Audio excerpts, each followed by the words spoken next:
Today I'm going to talk about three things. Executive presence, what it is, why you need it, and how you can begin growing it today. I'm going to share with you two tools. These tools were created as a direct result of my working with hundreds of senior executives that had had significant, really phenomenal career accomplishments that were continually getting passed over for promotions. The first is the Clarity Framework, and the second is high impact storytelling. Before we begin, I want to paint a picture, women of Microsoft, of what this means to you. Like, why is executive presence important? Imagine that you are a senior director and you're applying for the position of VP and you want it. I mean, you really want this position. And hundreds of people applied, both internally and externally. The top 8 candidates were chosen, and you're one of the 8. And these 8 are going to be interviewing in front of a panel of 5. Here's what I know about all 8. They're all extremely bright, talented, senior directors that have had significant career accomplishments, or they wouldn't be here. They'd be one of 192 no's. Given that all things are equal, all 8 candidates are equally bright and talented, who wins? There's only one that moves up to the position of VP. Who wins? More often than not, and if you're a senior leader, you'll know what I'm talking about. There is one shining star. There's one standout candidate and obvious choice. And the 7 others are a distant second. So who is it? It's the person that wows them, can answer any question that the panel asks with confidence, clarity, and conviction. Now, the key here is clarity. A lot of people, maybe you, when they get nervous, they have a tendency to talk really, really fast and ramble. And maybe what they're talking about answers the question and maybe it doesn't. Clarity is key. Here's the perception of people that ramble, people that tend to talk a lot. Colleagues, managers, leaders think that they are unorganized in their thinking and therefore their work, or that they're avoiding the question. Neither is good. On the other side is what we call the undersharer, people that really don't like talking and will answer a question with 1 or 2 words, which typically doesn't answer the question at all. The perception of people that are undersharers, people that don't talk a lot, is that they're withholding information or they don't know what they're doing. Neither is good. So imagine that you are standing there, see yourself in front of that panel of 5, answering any question that they ask with crystal clarity, and not only sharing the right amount of information, but sharing the right information, the most important and compelling ideas, themes, metrics, hitting it out of the park every question. I'll share with you 2 questions that a C-suite at a tech giant that I work with asks. These are 2 questions that he asks every person. Tell me about a time that you changed your mind and why. These are his gatekeeping questions. Tough question. Tell me about a time that you felt enormous pride that has nothing to do with work. Tough questions. So you're standing in front of this panel, answering any question that comes at you with crystal clarity and impactful information. That is the power of the Clarity Framework, one of the tools that I'm going to teach you. By the way, these 2 tools, the Clarity Framework, high impact storytelling, were developed by me, and we've never published the information. We've never shared it. It's our trade secret, right? So I'm really excited to be sharing it with you publicly for the first time today, because normally it's just our clients. The second tool, high impact storytelling, how to capture their attention and keep it. When you're going for a promotion, they want to know about successes that you've had in your current role. Tell me about a time that you had an initiative that had phenomenal impact and reach. What did you do that will make you the standout candidate? 2 clients that I work with, by the way, every client that I'm going to tell you about today, these are real people and real stories. First client, he was VP of finance. I work with a lot of financial professionals, always getting passed over for the position of CFO. And they would ask him, tell me about a career success. And his career success was, yeah, I helped the last company that I worked with to increase margins by 2%. What do you think of that?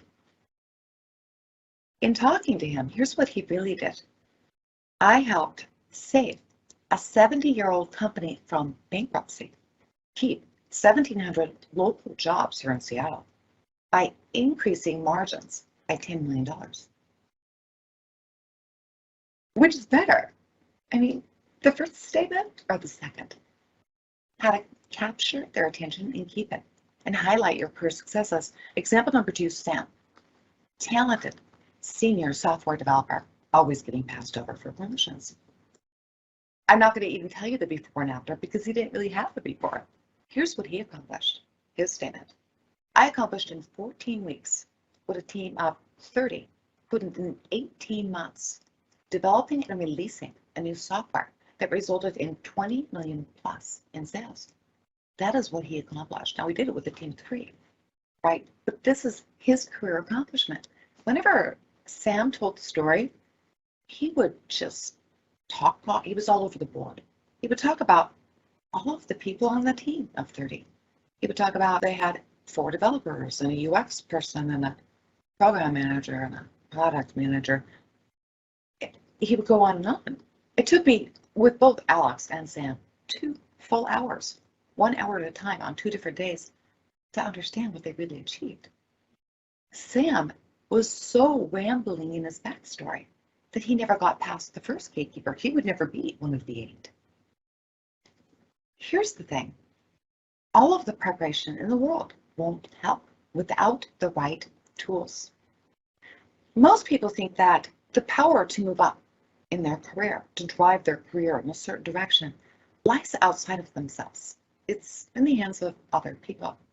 And the visual that I have for that is, it's kind of like you're being in a boat, like in the middle of Lake Washington, without a motor, stuck, powerless. Learning, practicing, and mastering these tools is like putting you back on the boat with a 240 horsepower motor. And now you have the ability to drive your career in whatever direction you want it to go. 95% of the power is now within you, right? That's the power of executive presence and learning these tools. What is executive presence? Forbes uses 2 words 3 times in one very long sentence to describe executive presence. It's the ability to inspire confidence among your subordinates that you're the leader they want to follow, to inspire confidence among your colleagues and peers that you're reliable and capable, and most importantly, to inspire confidence among those senior to you that you are capable of achieving great things. I call it a quiet but unmistakable confidence and authority. Some of my clients really push back on the notion of confidence. They're uncomfortable with the word confidence. I'm going to talk about the distinction. Confidence means that I believe in myself. And let's face it, if you don't believe in you, others won't either. It's a good thing. Arrogance means I think that I'm better than you. Confidence is never arrogance. Forbes then goes on to name 7 qualities of executive presence. Have a vision and articulate it well. That's communication. Understand how other people perceive you. Emotional intelligence.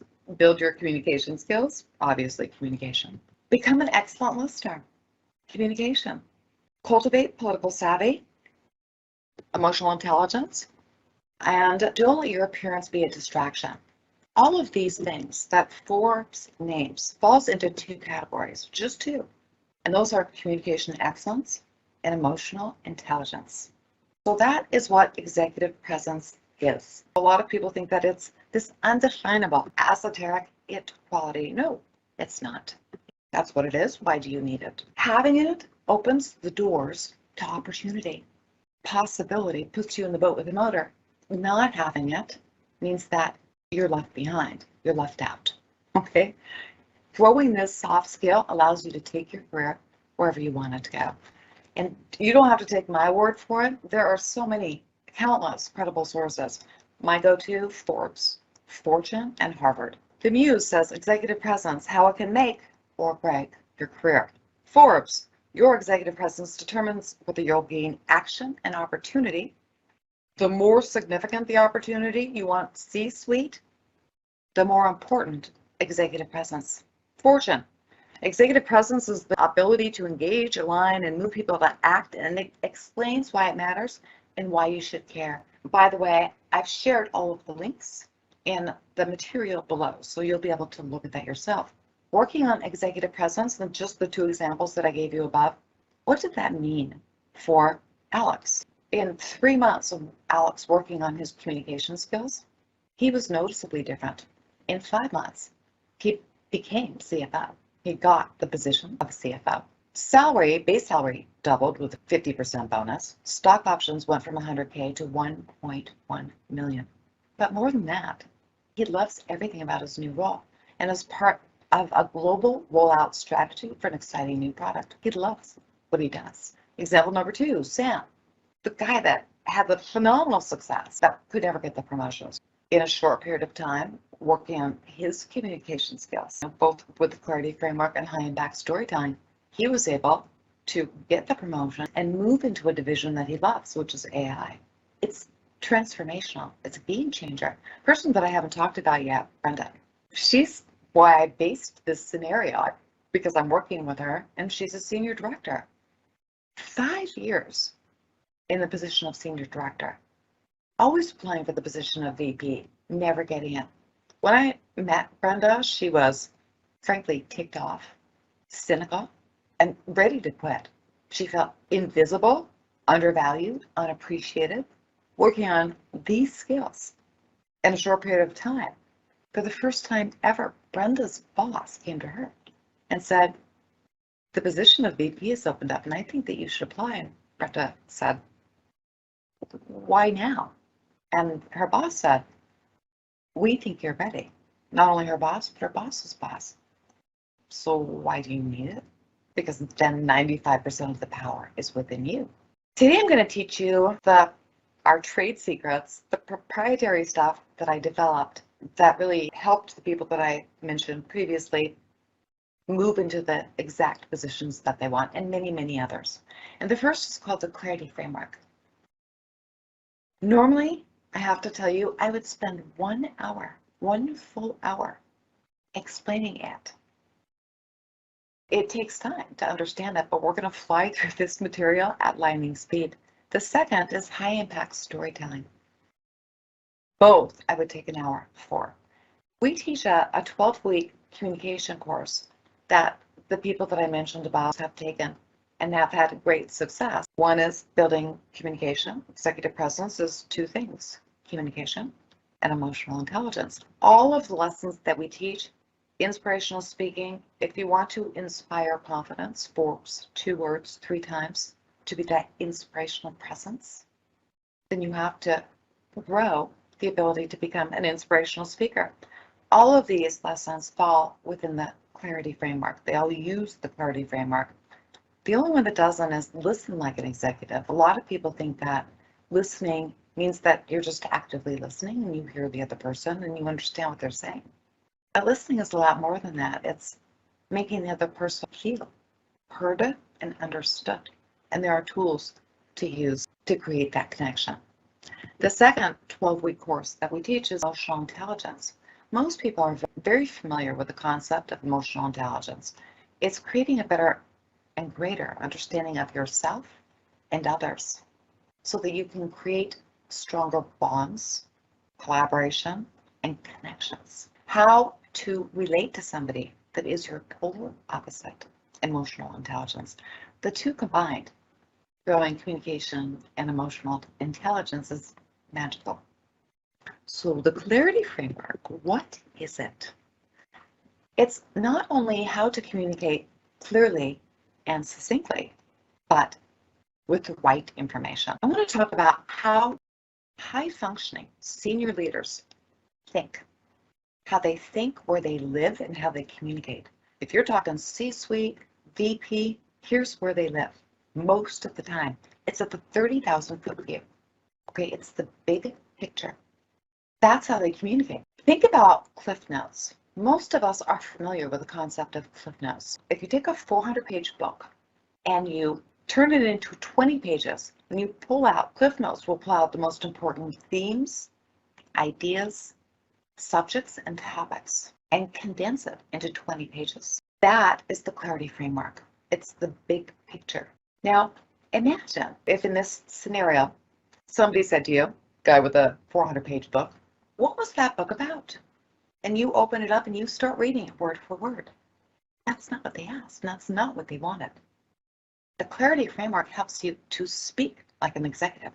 It makes you more relatable to executives. When people get into enormous detail, painstaking detail, if you have a person on your team who, when they communicate, talks in a lot of detail, unnecessary detail, rambles, it can reduce the productivity on your team.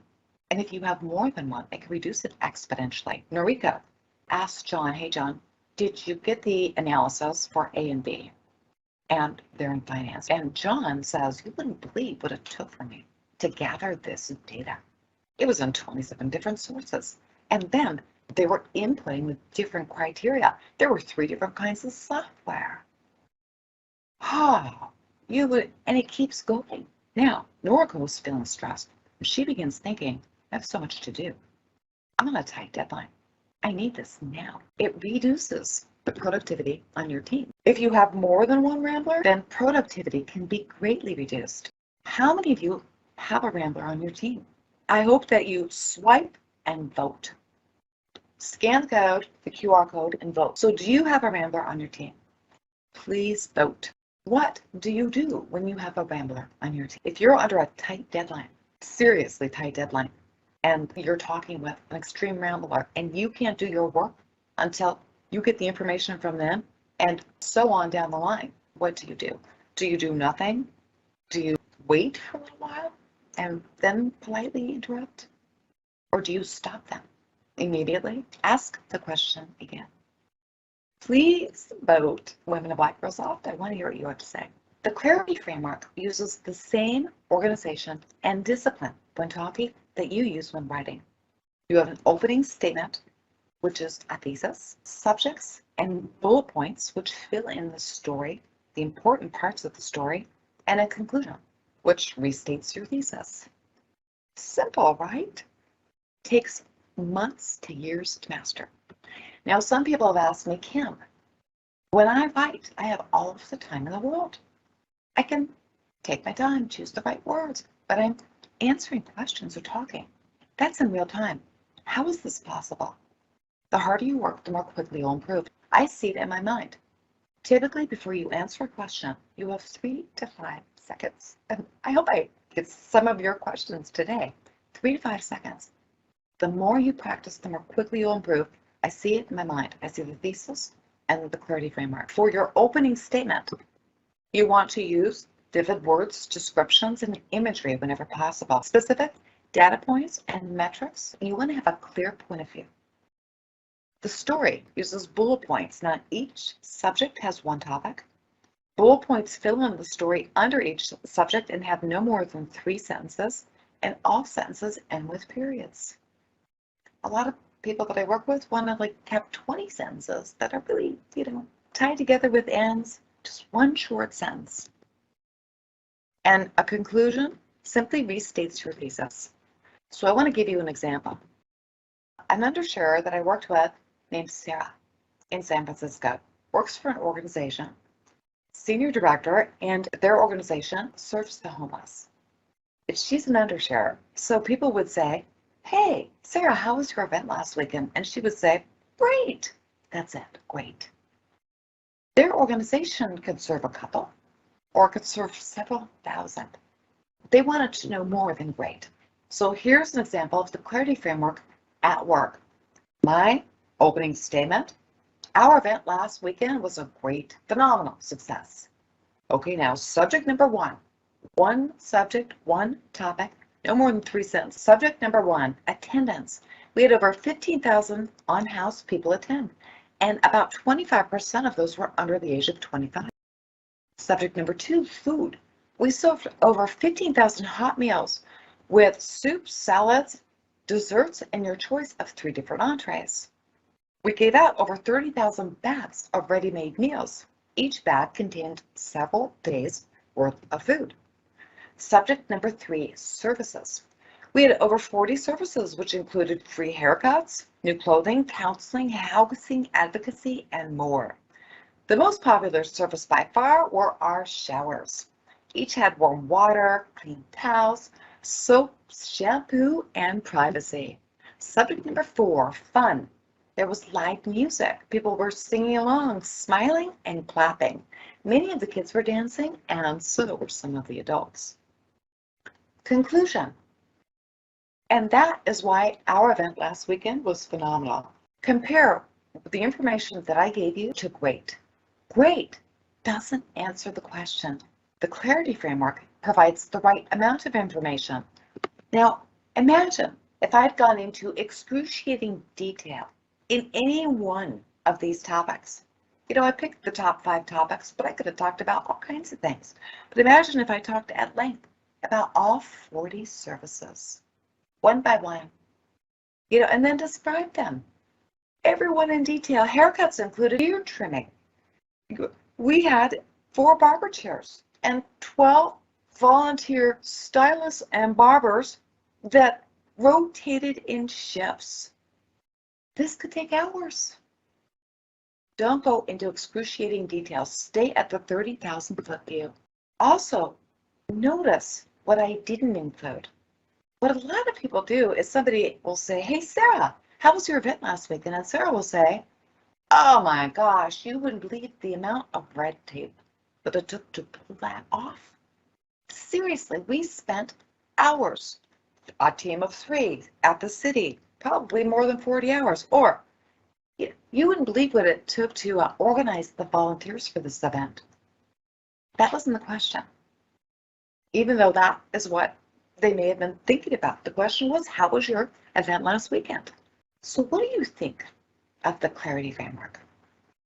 Is it understandable? Do you sort of get it? Does it make sense to you? I know that we're flying very, very quickly, but I know that you're a really bright group. Opening statement is your thesis. You have bullet points, subjects, and 3 sentences to describe one topic. Short and succinct. Conclusion is super simple. Restates your thesis. Vote. Let me know if it's making sense to you. This is speed education. Speed. The second is high impact storytelling. This is how to capture their attention and keep it. The gold standard of communicating today is something called the STAR format. It often results in failure when interviewing, when showcasing your project's success, or making a case for why you should be promoted. And here's why. What the STAR format stands for is situation, task, action, and result. Now, notice that result is last. The reason that Sam could never get promoted is because he never was able to get to his accomplishment. He was talking about the backstory. Why would you save the best for last? I mean, aside from desserts, why would you save the best for last? How many of you have used the STAR format? How do you think I got this job? Never heard of it. How many of you know about this? The clarity framework showcases results 3 times. Actually, more than that. It's in the entire story, but it's the statement up front. Okay, it's in your thesis, it's in your story, and it's in your conclusion. The clarity framework isn't the opposite of the STAR. It's just completely different. It's radically different. So how do you create a captive opening? Look for the most significant pieces of information. Look for impact. What impact did you have on your organization, on the employees, on customers? Begin at the end. Start with results and work backwards. Look at the numbers, metrics, and data points in a variety of ways to come up with your opening statement. Again, here are examples of the 2 people. When I pushed Sam, come on, give me an opening statement. The CEO believed in me is what he came up with. Now, that's good, but this is better. I accomplished in 14 weeks what a team of 30 quit in 18 months, developing and releasing a new software, which resulted in 20 million plus in sales. The first statement is good, and the second is better. Alex's statement, I helped increase margins by 2%, compared to I was pivotal in saving a 70-year-old company from bankruptcy and keeping 1,700 employees by increasing margins by $10 million. You know, there's really no comparison. High impact storytelling. So we're going to fill in the story for I was pivotal in saving a 70-year-old company from bankruptcy because time. Subject number 1, situation. Our company had been losing money for years. We're at a critical point. If our financials didn't improve, we'd have to declare bankruptcy. Situation. Subject 2, persuade. I had to convince the CFO that financial regression analysis was necessary. He finally agreed. Together, we communicated with the CEO and board who were skeptical and thought it was a needless endeavor. After long several discussions, highlighting the potential benefits, they agreed. Subject 3, discover. It took me weeks to conduct a thorough analysis. The data gave me insight into 6 areas of inefficiency and waste. This information was critical for our turnaround. Subject 4, action. We brought these findings to the CEO on board who took immediate action. Eliminating these inefficiencies increased our margins by $10 million. It moved us from the red to the black. Conclusion. That is how I helped save our 70-year-old company from bankruptcy. So I want to check in with you. Where are you? Where are you at? I wish we had more time so that I could give you real-time results. Do you understand how high impact storytelling fits inside the clarity framework? Everything, all communication fits inside the clarity framework, from how was your weekend to tell me why you would be a phenomenal senior leader. Everything. Yes, I do. Kind of. Not really. We want to leave time for Q&A, and I also have a case study that I really want you to do. I love this quote. And isn't it true? Ladies of Microsoft, are you with me? Believe in yourself. You are braver than you think, more talented than you know, and capable of more than you imagine. This is my challenge case study. I challenge all of you to try. We're not going to have time today, but I challenge you to try. Read through the case study. Typically, when I receive information, this is 1/100th of how people tell it to me. Read through the case study, and what would be your high-impact storytelling statement? What would you use? Then, what would be your subjects? How would you fill in the story? Because this is a true example. This is something Deep really achieved. And his company was acquired. So he was looking for his next position as CFO. Scan through and tell me what your opening statement would be and what your story would be.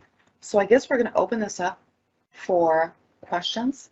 I don't have chat capability, so I'm not quite sure how we're going to do this. How are we going to do this, guys? All right, Kim, so there have been so many questions that came in. Hopefully we can get through some of them. How can we practice the communication skills that you highlighted? Oh my gosh, it's totally part of my presentation that I didn't have time to get to. Thank you for that question. Clarity framework honestly, it took me years to master, years. What I would do is begin in casual conversations and make a goal of two subjects and filling it in with all communication, two points. Don't go to 5. Within that clarity framework, you could have up to 10 points. I wouldn't go longer than that, but you can. But I would begin practicing this today. Today, in your casual conversations. What you do this weekend? Practice in your home life, casual conversations, and when you feel more confident, begin to practice the clarity framework at work.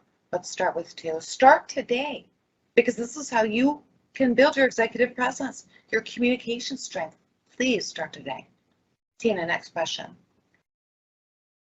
Someone's asking, any guidance for people early in career to have executive presence? You know, that's a great question.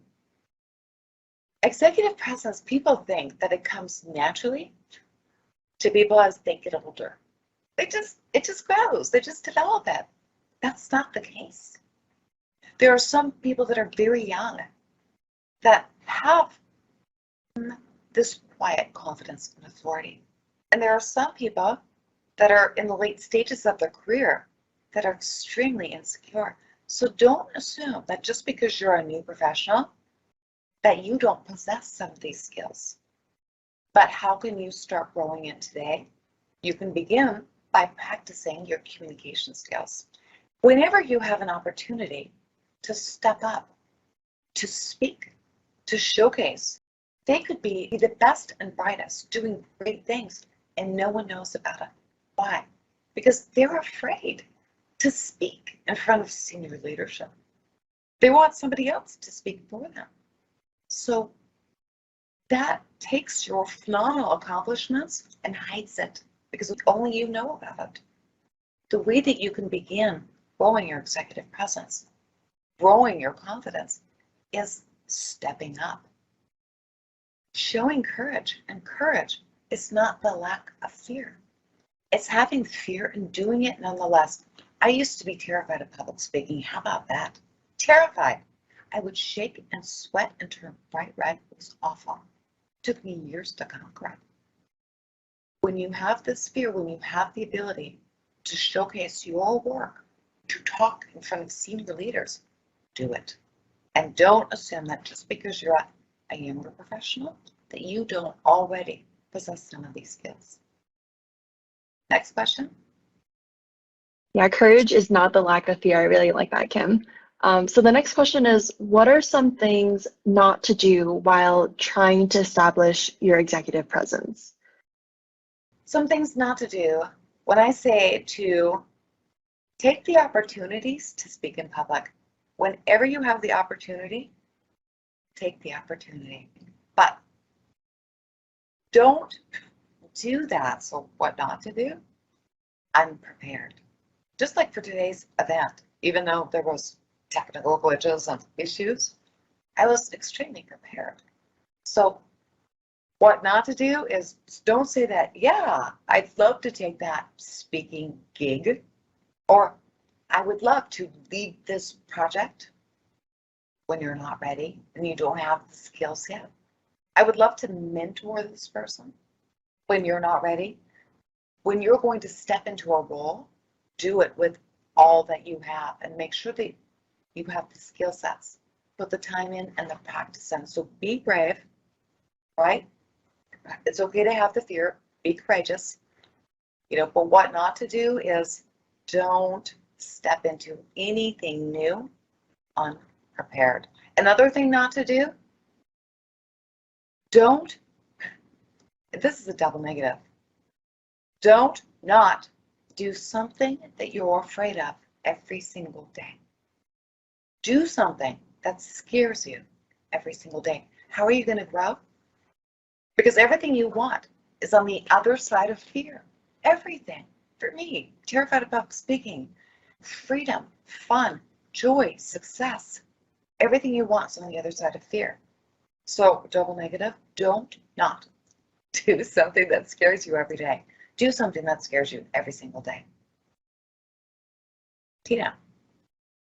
Do you have any tips on how introverts can demonstrate speaking up in meetings? Sometimes comments are already said by others, and I don't want to talk just for the sake of talking. It sounds like we need to talk even if it doesn't add value. Oh, no. Here's the thing. Again, almost everyone that I work with, there's a rare exception. They're all introverts. All of them are introverts. And guess what? When you're quiet in meetings, you have valuable insight and information that your team wants and needs to hear. And if fear is silencing you, it's not only hurting you, it's hurting your team.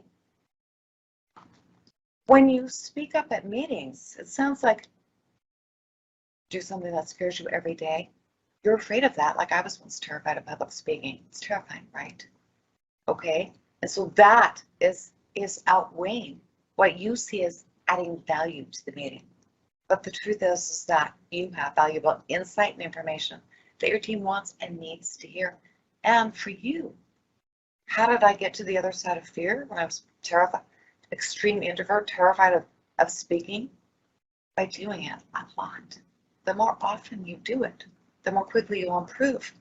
Now, maybe if you think that everything's been said and you don't want to talk for the sake of talking because people on your team have already said it, maybe you can challenge yourself to start talking earlier, before the points were made, right? Instead of waiting until the end. They've already talked about this and they've already talked about that. There's nothing more to talk about. What if you were to challenge yourself to speak up at the beginning and practice using the clarity framework, what you're going to say? Practice. Tina? All right, so since we're at time, I just wanted to close with these last questions. So many people in the audience are interested in getting a link to your PowerPoint, and some were also wondering how to learn more about your classes. So the best way to reach out to me, guys, and thank you so much, and I honestly would love to work with female Microsoft professionals. So the best way to reach out to me is through LinkedIn, and that can provide you with more information about my classes there. And yeah, I'm really excited about the direction that we're going because, you know, we're moving from individual one-on-one, which is has more cost barriers for a lot of people, to group coaching. And one of the classes that we teach are for leaders that have people that are really detailed, kind of holding up their group. You know, we also work with corporations, but I'm really excited to be teaching this in a group format because then you can reach more people, help more people, you can grow more quickly, and it reduces the cost. Tina? Thanks, Kim. Yeah, thank you so much, Kim. I learned so much today and hope the audience did as well. And I included your LinkedIn in the chat for the audience to go and visit. Thank you so much. Yeah, thank you so much, Tina. And thank you, ladies, fabulous, fantastic Microsoft females. Thank you so much.